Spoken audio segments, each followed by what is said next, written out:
sudah datang. Namanya dilupakan orang, baru 2 menit meninggal. Masya Allah. Oleh sebab itu kepada kita ini koreksi.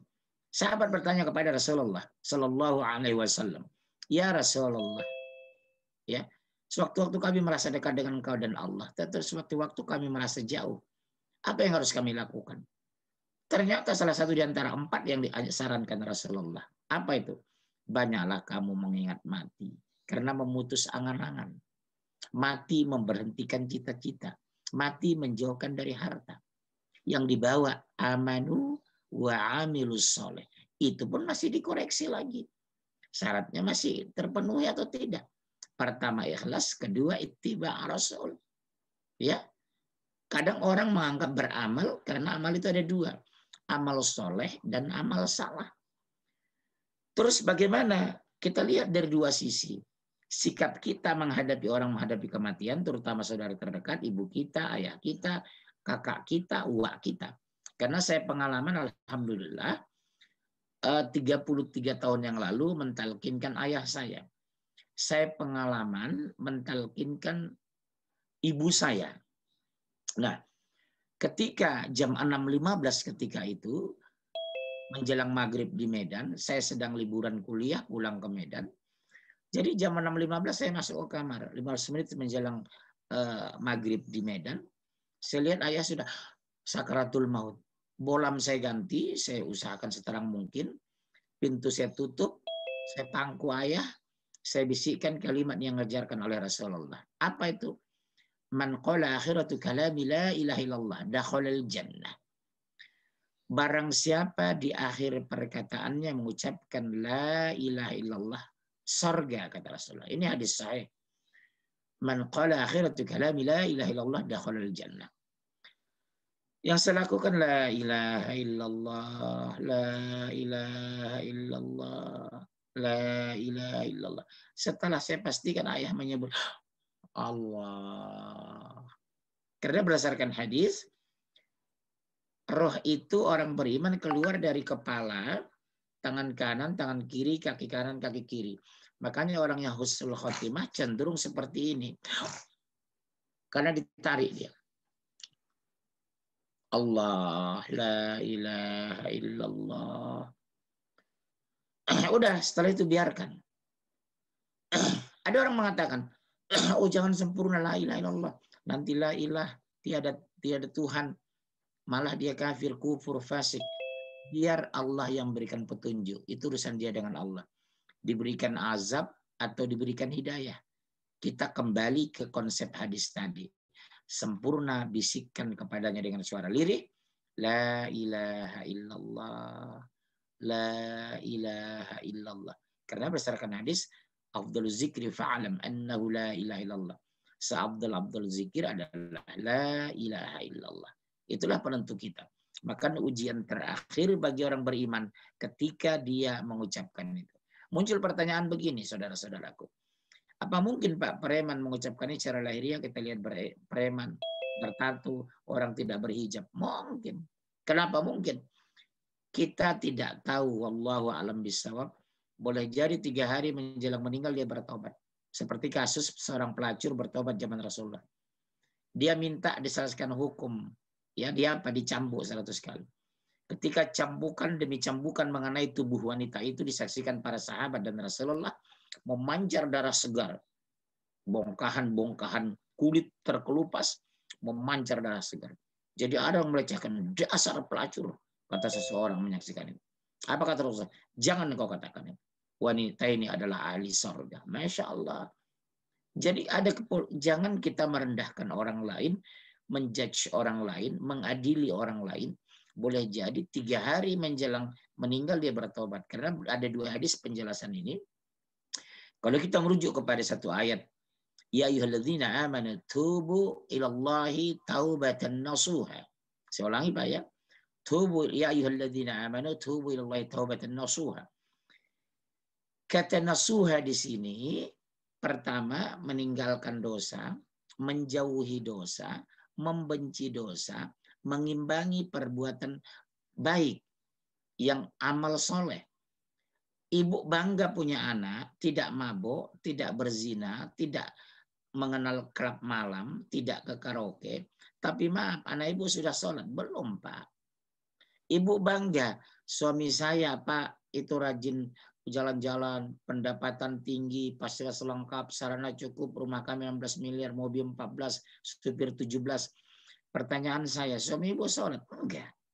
Ada ibu pergoki selama 30 tahun menikah baca Quran ba'da subuh atau ba'da maghrib? Enggak pernah, Pak. Bisa suami baca Quran? Enggak. Berarti ibu baru punya suami baik, bukan suami soleh. Ibu tadi baru punya anak baik, bukan anak soleh. Yang diterima itu doa anak yang soleh, bukan doa anak yang baik. Baik itu relatif, Bu. Ibu merasa baik karena ibu ditransfer uang 4 juta. Tapi tidak sholat. Ibu enjoy dengan uang 4 juta itu. Tapi ibu tidak pernah khawatir kepada pertanggungjawaban padang mahsyar. Ya, ini yang harus kita benahi dulu. Bedakan orang baik dengan orang soleh. Yang dibutuhkan itu, yang kita doa itu menjadi anak yang soleh, suami yang soleh, istri yang soleh. Kita kembalikan ke doa kita di surat 25 ayat 74. Rabbana hablana min azwajina wa dzurriyyatina qurrata a'yun waj'alna lil muttaqina imama. Ini pembukaan dulu ya, saya bicara di sini dulu. Ingat ya Bu, itu surat 25 Al-Furqan ayat 74. Rabbana hablana min azwajina wa dzurriyyatina qurrata a'yun waj'alna lil muttaqina imama. Ya Allah, ya Tuhan kami, anugerahilah kepada kami pasangan dan keturunan yang menyenangkan hati. Kalau ibu membaca ini berarti anak dan suami. Kalau kita membaca ini berarti istri dan anak. Apa itu? Yang menyenangkan hati. Yang menenteramkan hati. Dipandang menyenangkan.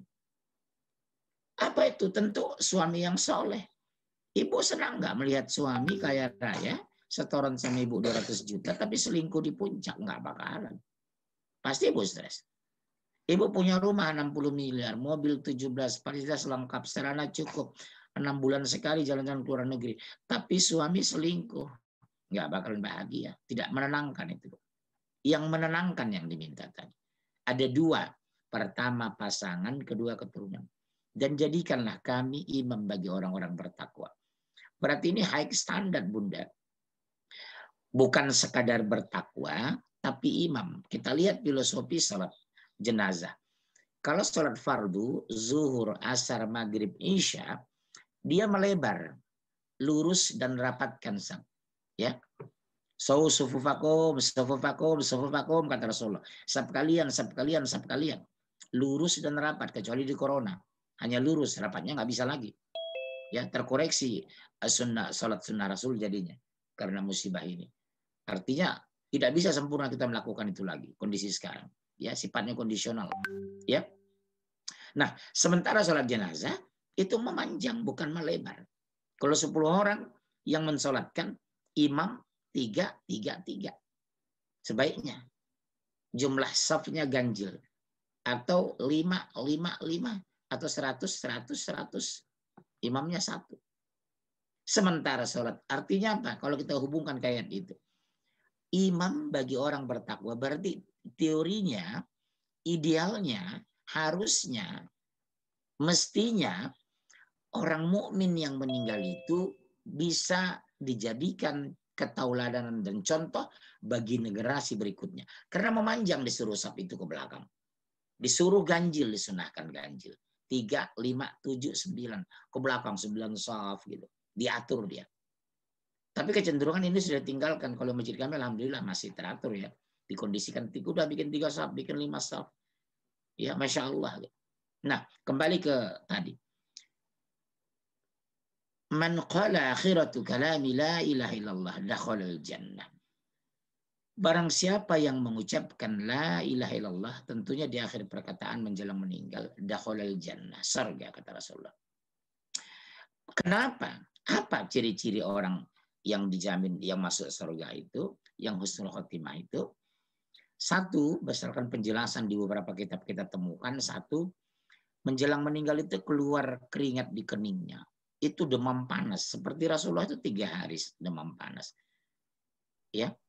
Yang kedua, keluar air matanya. Menangis dia. Yang ketiga, pasca kematiannya, ada senyum kelihatan di wajahnya. Minimal kelihatan wajah bahagia. Akan bertemu Robnya. Saya ulangi ya Bunda ya. Bunda Kustinah, Bunda Amalia, Pak Syamsi di sini. Satu, keluar keringat di keningnya. Rasulullah itu terbukti itu. Basah sampai Aisyah mengatakan, Bunda Aisyah, beliau ambil itu semacam handuk kalau kita, itu sampai bisa diperas air keringat Rasulullah. Dan itu berulang lakukan Bunda Aisyah ketika Rasulullah menghadapi sakaratul maut. Demam panas 3 hari. Masya Allah.